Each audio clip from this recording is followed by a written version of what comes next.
So let's have a discussion about what happens when you start to feel like your husband or your wife is like a stranger to you.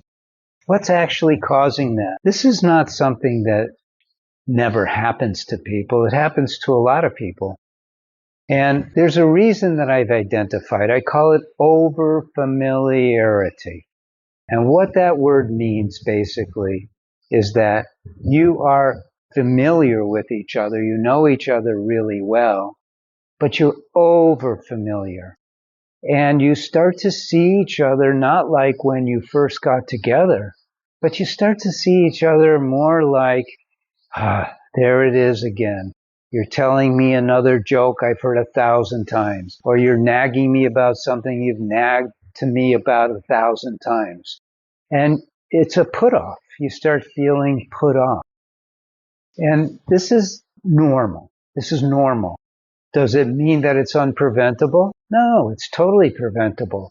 Does it mean that if it's happening in your marriage and in your connection with each other, that it can't be turned around? Actually, it can be turned around pretty easily. So there's an old expression, and that is this: an ounce of prevention is worth a pound of cure. You've heard that before.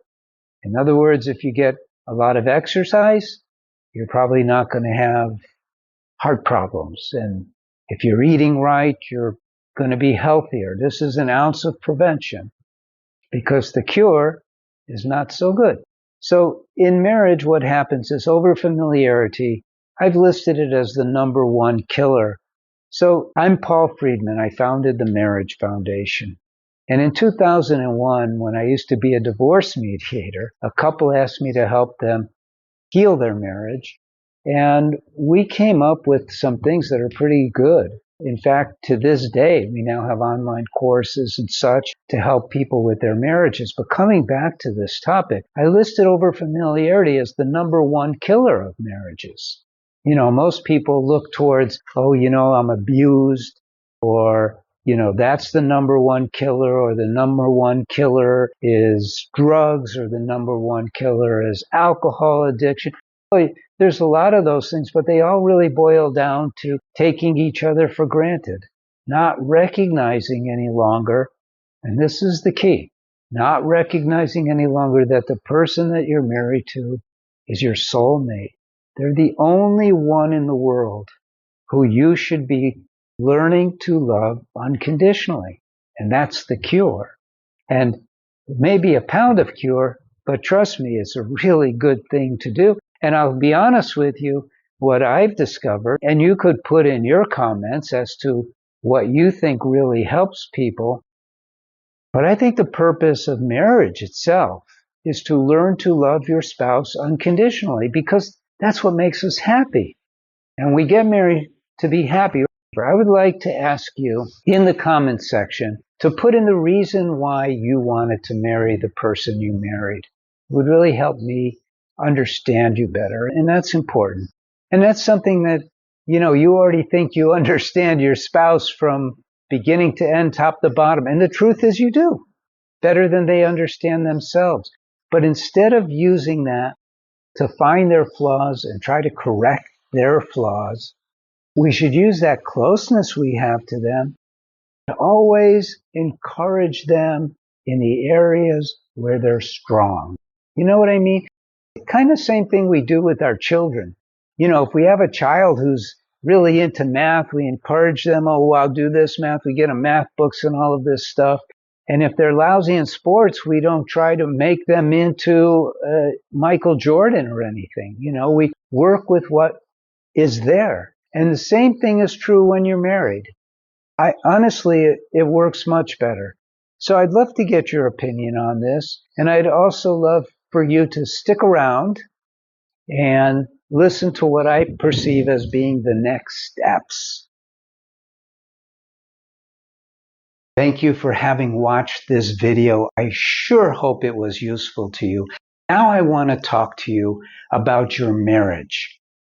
We all know that you wouldn't be looking at this video or any of the videos that you come across on marriage if yours was perfect.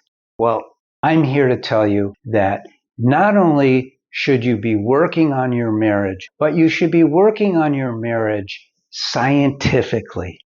And this is, you could call it a secret that I discovered when I started helping people with their marriages back in 2001.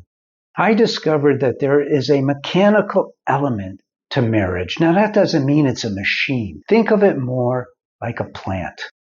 A plant has a mechanical component to it. Sometimes it needs more nitrogen. Sometimes it needs trimming. Sometimes it needs more of this or that. Sometimes it has to be taken out of the direct sun or more watering. What's going on here is that when you understand the plant, you could make it bloom, have beautiful flowers, beautiful fruits. And your marriage is intended to have beautiful flowers of love and happiness, beautiful fruits of devotion and connectivity. That's what it's intended to be.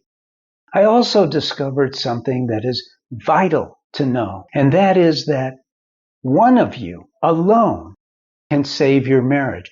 In fact, what happened was in 2001, when I started helping people with their marriages, I realized in pretty quick order that working with just one works. Working with a couple sets up a dynamic of negative interaction where they're competing for who's being more mistreated. Well, we don't want to go there.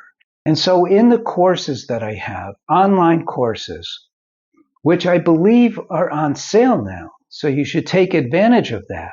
The online courses take you from point A, which is wherever you are now.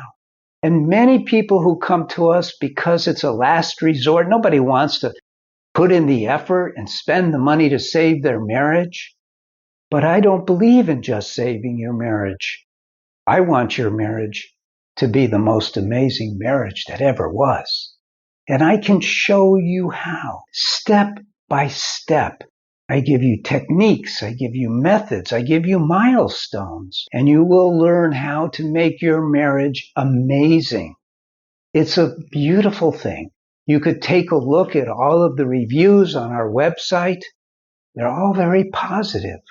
We never get a mad at you review, never happens, because everything is set up in a common sense way. You will learn how to live your marriage. You will learn what you need to do right now to move your marriage in a positive way. And pretty soon what will happen is your marriage may be below the line here. It may be to where one of you is having an affair and it's destroying you heart and soul. Let's turn that around. Let's make your marriage amazing. So go to our website, sign up for the course, and watch your marriage change. I promise you. In fact, it comes with a 3-day free trial. It's guaranteed for 30 days that if you don't like it, and I'm going to tell you a little secret now. Some people say, well, my marriage isn't on the verge of divorce or anything like that. Doesn't matter. What you do in that case is don't pay the full fee for the course. Sign up for the extended plan, which is less than $10 a week, $39.95 a month. And after you get all the knowledge that you need, which takes about 12 weeks, it's a 12-week course, then cancel it. We're probably not supposed to be telling you that, but cancel it because you got what you needed, and we're here for you to have an amazing marriage. I'm Paul Friedman. I founded the Marriage Foundation in order to help you with your marriage. Write into us. Use the comment section below. Leave a comment. Ask a question. I'll help you. We're here for you. God bless you and take care.